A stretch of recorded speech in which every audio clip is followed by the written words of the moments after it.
दोस्तों, जैसा कि आप जानते हैं कि भिविंडी सेना और मुनव्वर फारूकी का जो रिश्ता है वो दोस्ती से कहीं बढ़कर है। मतलब मैं कहूँ कि अब भाई वाला सीन मुझे ज़्यादा दिखता है तो गलत नहीं होगा। दोनों ही एक दूसरे के लिए हर मोड़ पे खड़े नज़र आते हैं। जिस तरह से हमने देखा कि भिविंडी सेना को सपोर्ट करते नज़र आए थे मुनव्वर और मुनव्वर की जनता, ये बात किसी से छिपी नहीं है।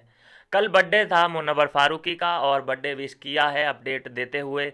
विवियन ने पोस्ट डाला, पूरा एक पोस्ट लिखा है मुनव्वर फारूकी को बर्थडे विश करते हुए। दोस्तों, अभी तक मैं बोलूं कि पीआर टीम लगी हुई है जस्टिफाई करने के लिए कि भाई वोट पड़े थे। एक थर्ड पार्टी होती है जो वोट काउंट करती है, वो किसी भी चैनल के अंडर में नहीं होती। वो पार्टी वो स्वतंत्र पार्टी होती है, उसको कोई मैनुपुलेट नहीं कर सकता। ये वो फलाना ढिमकाना अजी मैनुपुलेट नहीं कर सकता। कितना बड़ा ठगी किया गया था। आपको एक बेईमानी इनकी दिखाता हूँ। जब खतरों का खिलाड़ी इन्होंने चुना, खतरों का खिलाड़ी जब इन्होंने करणवीर को चुना था स्टेज पे, बिग बॉस का वो स्टेज था आई थिंक, और वहाँ पे रोहित शेट्टी ने साफ साफ अनाउंस किया था कि निया शर्मा सिलेक्ट हो चुकी हैं बिग बॉस 18 के लिए। कितना बड़ा वो झूठ बोला था पूरे देश के सामने। तो क्या वो मिली जुली सरकार नहीं होगी? क्या मेकर्स ने ये स्टंट नहीं खेला पब्लिसिटी बटोरने के लिए? क्योंकि उस वक्त निया शर्मा वायरल चल रही थी, तो उसका नाम कितना इस्तेमाल किया इन लोगों ने।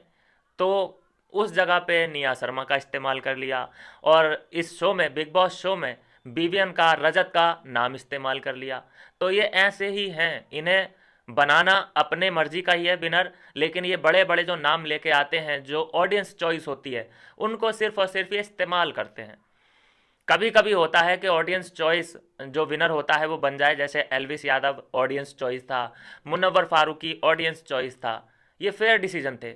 लेकिन बाकी के जो विनर मिले हैं, मतलब एक सिद्धार्थ शुक्ला को ही बोल सकते हैं, बाकी के जो विनर मिले हैं उन पे कहीं ना कहीं सवालिया निशान है।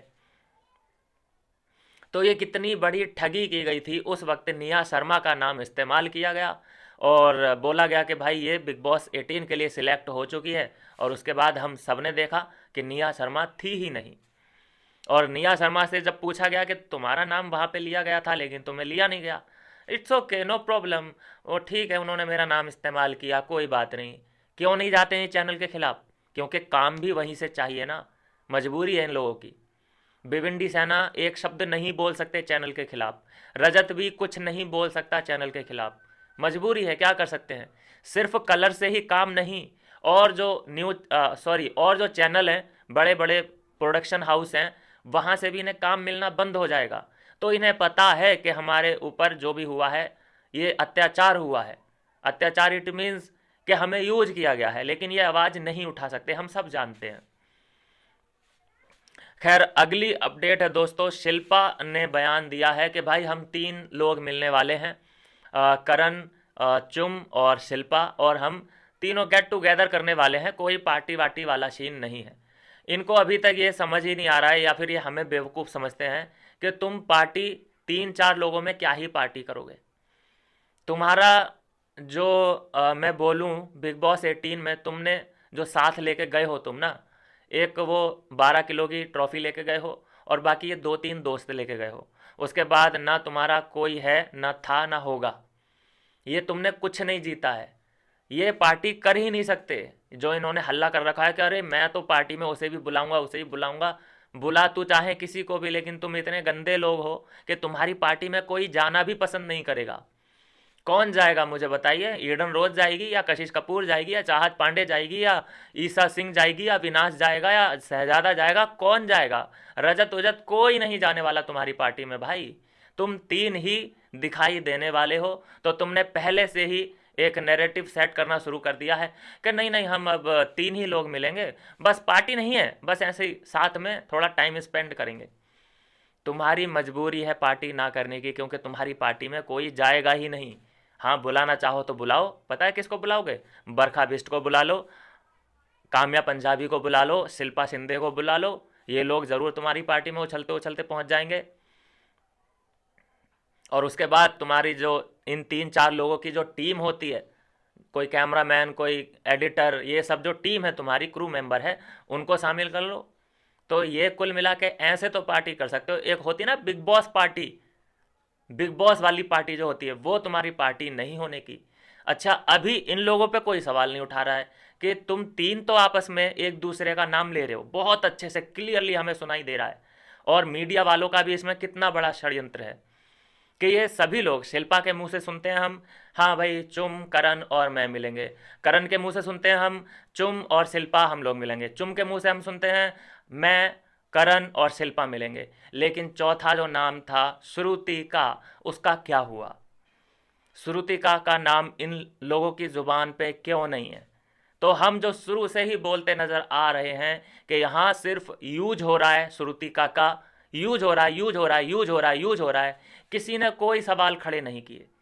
और एक एलिस इविक्ट हो गई थी तो उन पे कितने सवाल खड़े कर दिए थे कि तुमने तो उसका इस्तेमाल किया है, तुमने उसे अच्छे से बोलने नहीं दिया, तुमने उससे किसी और से कम्युनिकेशन करने के लिए प्रोत्साहित ही नहीं किया। जितना मैं बोलता हूँ कि कंट्रीब्यूशन एलिस का था शो में, उससे कहीं कम, उससे भी गई गुजरी हालत में मुझे चुम दरांग दिखती थी। लेकिन चुम दरांग पे किसी ने सवाल नहीं उठाया। क्यों नहीं उठाया? क्योंकि यहाँ पे जो तीन चार दुकानदार हैं, इन्होंने नैरेटिव सेट कर दिया था, अरे बहुत ओरिजिनल है, अरे बहुत प्योर है, अरे प्योर देसी घी है। जैसे वो खाना बनाने में ही ध्यान रखती थी और सबको डिस्ट्रीब्यूट करती थी बराबर बराबर खाना, अपने काम से मतलब रखती थी, तो वैसी तो एलिस भी थी। एलिस भी सिर्फ अपने ही दोस्तों में टाइम स्पेंड करती थी, अविनाश ईसा से ही बातचीत किया करती थी और विवियन से बातचीत किया करती थी। तो वो उसका भी एक अपना ग्रुप था, अपनी दुनिया थी। तो वो कैसे बुरी बन गई और चुम दरांग कैसे सही हो गई तुम सब के लिए? मेरा ये सवाल है। और श्रुतिका को हम बोलते आ रहे हैं कि उसको यूज किया जा रहा है, तो किसी भी मीडिया वाले ने ये पूछा कि यार तुम दो का नाम तो ले देते हो, तुम आपस में तीनों का नाम तो ले देते हो, लेकिन श्रुतिका का क्या?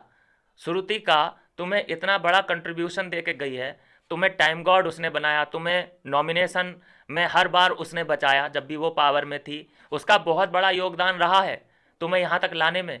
तो अब तुम्हारी जुबान पे उसका नाम तक नहीं है। किसी मीडिया वाले ने पूछा? नहीं पूछेगा कोई, क्योंकि यहाँ पे जो तीन चार दुकानदार हैं उनकी तरफ से इजाज़त ही नहीं है उनको। जो यहाँ पे नैरेटिव सेट होता है दुकानदारों के पास, दंत मंजन के पास, वही मीडिया वहाँ पे पूछता है सवाल। दो नैरेटिव इन्होंने जो सेट किए वो बहुत अच्छा, बहुत अच्छे से वर्क किए हैं।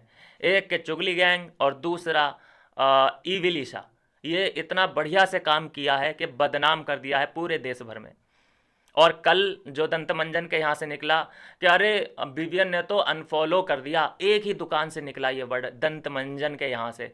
और देखिए कि किस तरह से हर यूट्यूब चैनल पे हर जगह लोग इसी के बारे में बात कर रहे हैं। हालांकि इसकी चोरी तुरंत पकड़ ली गई, ये वीडियो डिलीट करके वहाँ से भागा है, लेकिन तब भी सबूत छोड़ गया कि ये बात निकली कहाँ से।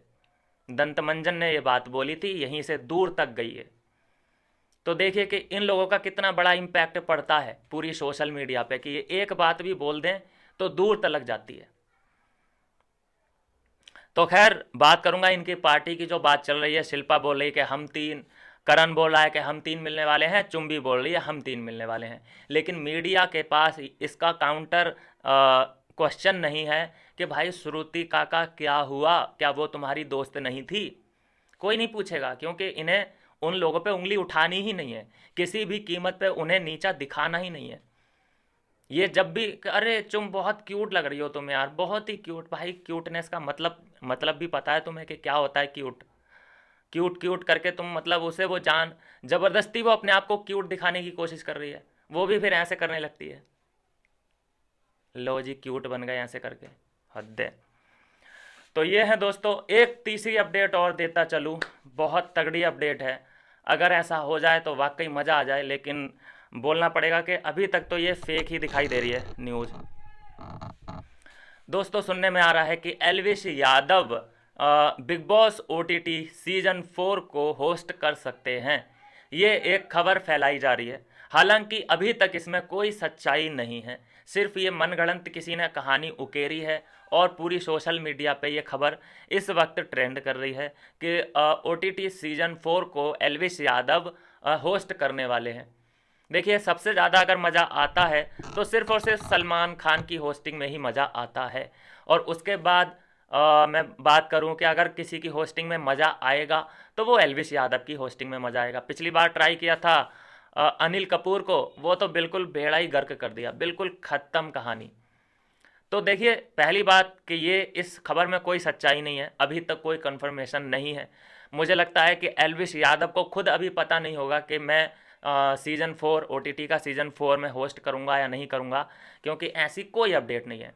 हाँ, ऐसी पॉसिबिलिटी भी हो सकती है कि जिस तरह से मेकर्स को ये एहसास है कि हमें भाई एल्विश यादव का कोई ना कोई आदमी तो हर सीज़न में चाहिए ही चाहिए, अगर एल्विश यादव और एल्विश को काम पे लगाना है तो, क्योंकि फाइट एक चलती रहनी चाहिए अंदर भी बाहर भी। तो इस वजह से हो सकता है कि एल्विश यादव को इन्वॉल्व किया जाए सीज़न 4 के लिए। लेकिन अभी फ़िलहाल ऐसी कोई अपडेट नहीं है कि कंफर्मेशन आ गया जी, या बातचीत भी चल रही है, अभी बातचीत भी स्टार्ट नहीं हुई है। लेकिन हाँ, जिस तरह से एहसास है मेकर्स को कि भाई एक फैंडम, एल्विश फैंडम हमें चाहिए, क्योंकि लड़ाई चलती रहनी चाहिए, तो हो सकता है वो इस बारे में विचार करें। लेकिन जब भी कुछ ऐसी अपडेट आएगी वो आप तक भी आ जाएगी। तो यह है दोस्तों अभी तक की अपडेट, मिलते हैं नेक्स्ट वीडियो में नई अपडेट के साथ।